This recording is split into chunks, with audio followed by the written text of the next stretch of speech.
मैं मीनाक्षी पटेल यूनिक विद्या भवन के online classes में आपका हार्दिक स्वागत करती हूँ। आज हम लोग स्टैंडर्ड 9 सब्जेक्ट है हिंदी और उसका जो फर्स्ट लेसन है आराधना, उसके बारे में अभ्यास करेंगे। ये एक काव्य है, उसके कवि है वसंत बापट। तो वसंत बापट एक ख्यातनाम कवि है। उनका जन्म महाराष्ट्र के सतारा जिला के कराड नामक गांव में हुआ था। पुणे उनकी कर्मभूमि है। राष्ट्र सेवा दल में वो अग्रणी थे। व्यवसाय से वो प्राध्यापक रहे हैं। राष्ट्रभक्ति, समाज जागरण एवं मानवीय संवेदना व्यक्त करती हुई ये एक कविता है। तो इस कविता में प्रार्थना में या कविता में सत्यम शिवम सुंदरम की भावना के साथ दीन दुखियों की रक्षा करना, मानवता की उपासना करना, भेदभावों को दूर करना, भेदभाव से मुक्त होकर विश्व बंधुत्व की स्थापना करना जैसे वैश्विक मूल्यों को हस्तांतरण करने की प्रेरणा देने वाली यह एक प्रार्थना मराठी में से अनुवादित की गई है।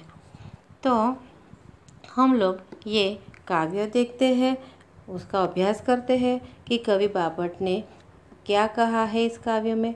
तो इस काव्य में कहा गया है कि देह मंदिर चित्त मंदिर एक ही है प्रार्थना, सत्य सुंदर मांगल्य की नित्य हो आराधना।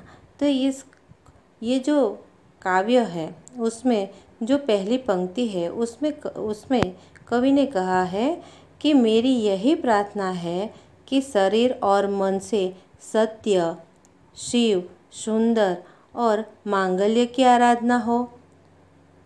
लोग सच्चाई के मार्ग पर चले, उनके मन में सुंदर विचार आए और सब एक दूसरे के हित की बात सोचे। तो ये जो हमारी पहली पंक्ति है उसमें जो शब्द के अर्थ है वो आप लोग नोट कर लीजिए। तो देह मंदिर यानी कि शरीर रूपी मंदिर, चित्त मंदिर यानी कि मन रूपी मंदिर।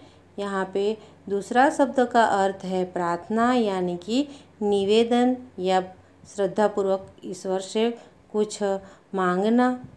दूसरा है मांगल्य यानी कि कल्याणकारी की भावना होना। नित्य यानी कि निरंतर, हमेशा। आराधना यानी कि पूजा। तो कवि बापट जी ने दूसरी पंक्ति में क्या कहा है कि दुखियारों का दुख जाए है यही मनोकामना, वेदना को परख पाने जगाए संवेदना, दुर्बलों के रक्षणार्थ पौरुष की साधना। तो यहाँ पे कवि बापट जी ने कहा है कि दुखी लोग जो हैं उनसे, उनके दुखों में से वो लोग छुटकारा मिल जाए, उन लोगों को एक दूसरे की वो लोग पीड़ा का अनुभव करें, दुर्बलों की रक्षा करें, उनकी रक्षा के लिए वो जो भी उनके पास जो पौरुष यानी कि शक्ति है, साहस है, उसका उपयोग करें। यही मंगल कामना उन्होंने ये पंक्ति में की है। यहाँ पे दूसरी पंक्ति में जो शब्द के अर्थ है वो भी नोट कर लीजिए आप। तो शब्द का अर्थ है वेदना यानी कि पीड़ा, परखना यानी कि पहचानना, संवेदना यानी कि सहानुभूति, दुर्बलों यानी कि कमज़ोर, रक्षणार्थ यानी कि रक्षा के लिए, पौरुष यानी कि मर्दानगी, शक्ति और साहस। दूसरा है साधना, तो क्या है उपासना करना या तो आराधना करना।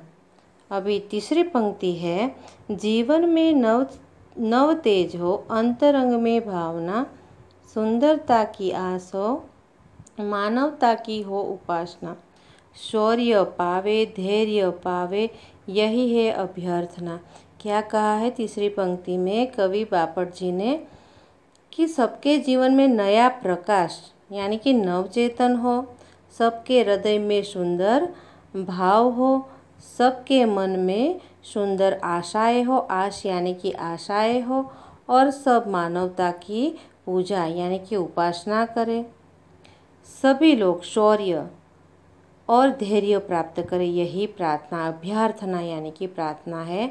तो जो हमारी तीसरी पंक्ति है उसके जो शब्दार्थ है वो भी आप लोग नोट कर लीजिए। तो पहला शब्द का अर्थ है नवतेज यानी कि नई चमक, अंतरंग यानी कि अंतःकरण हृदय, आश आश यानी कि आशा, मानवता मानवता यानी कि मनुष्यता, उपासना यानी कि पूजा करना भक्ति करना, शौर्य शौर्य का मीनिंग होगा शूरता बहादुरी, धैर्य यानी कि धीरज, अभ्यर्थना यानी कि प्रार्थना करना उपासना करना। हमारी चौथी पंक्ति में कवि वसंत बापट जी ने कहा है, भेद सभी अस्त होवे वेर और वासना, मानवों की एकता की पूर्ण हो कल्पना, मुक्त हम चाहे एक ही बंधुता की कामना। तो ये जो हमारी लास्ट अंतिम जो पंक्ति है उसमें कवि वसंत बापट जी कहते हैं कि उनकी यह इच्छा है कि मनुष्य मनुष्य के बीच में सारे भेदभाव समाप्त हो जाए। क्या कहा है? भेद सभी अस्त हो, यानी कि सभी जो भेदभाव है वो समाप्त हो जाए, किसी की किसी से दुश्मनी न हो, लोग एक दूसरे की मदद करें, जो उनके अंदर जो बुरी इच्छाएं हैं वो नष्ट हो जाए, सभी मनुष्य एकता का अनुभव करें। हम स्वतंत्रता और बंधुता की कामना करते हैं। कवि जो वसंत बापट जी है वो शुभ कामना करते हैं। तो यहाँ पे जो शब्द के अर्थ है वो हम लोग नोट कर लेते हैं।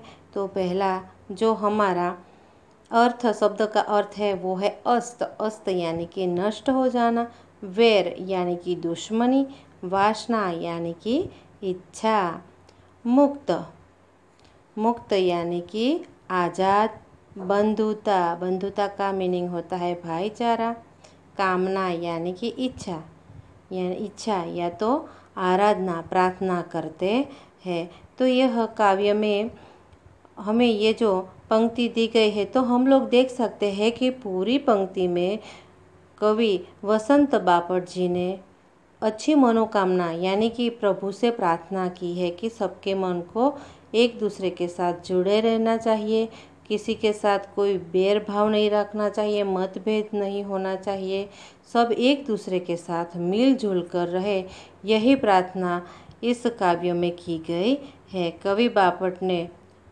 सबको एक रूप यानी कि बंधुता की भावना के साथ रहने की बात की गई है। तो हमारा ये काव्य यहाँ पे पूर्ण होता है। दूसरे वीडियो में हम लोग लेसन नंबर 2 पढ़ेंगे।